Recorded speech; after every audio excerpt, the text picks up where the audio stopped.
मैथिली आ भोजपुरी के सबसे नीक चैनल एपी प्रोडक्शन दरभंगा के एखनई लाल बटन दबाकर सब्सक्राइब करू और घंटी के निशान बटन के जरूर दबाओ ताकि नव नव ऑडियो आ वीडियो अहाँ सब लग तुरंत पहुंच सके।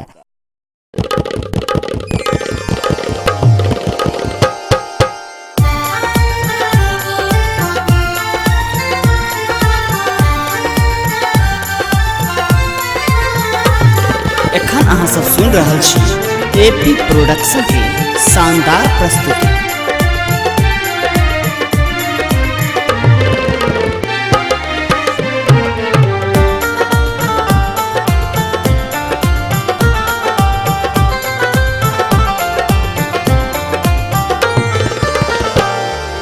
बाबा यो खोलियो ने के बारिया हम शरण में लौना। दानियो खोलियो ने के बारिया हम शरण में लौना।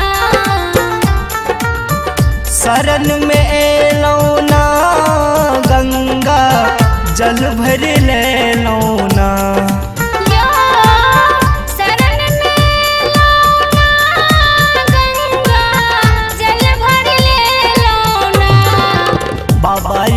खोलियो ने के बारिया हम शरण में लौना।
खोलियो ने के बारिया हम शरण में लौना।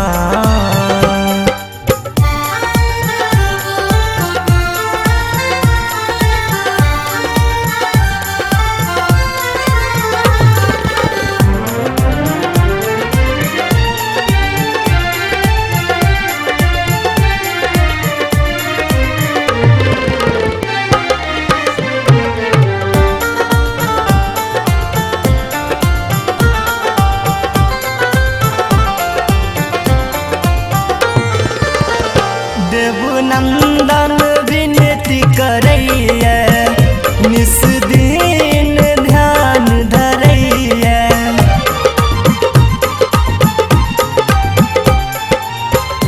सीता आहा के पूजैया बेल पात अनैया असरा पूरा करियो ना। बाबा यो गाबै छी अहि के भजन दर्शन दियो ना। दानियो खोलियो ने के बारिया हम शरण में लौना। शरण में लौना गंगा जल भर ले लौना।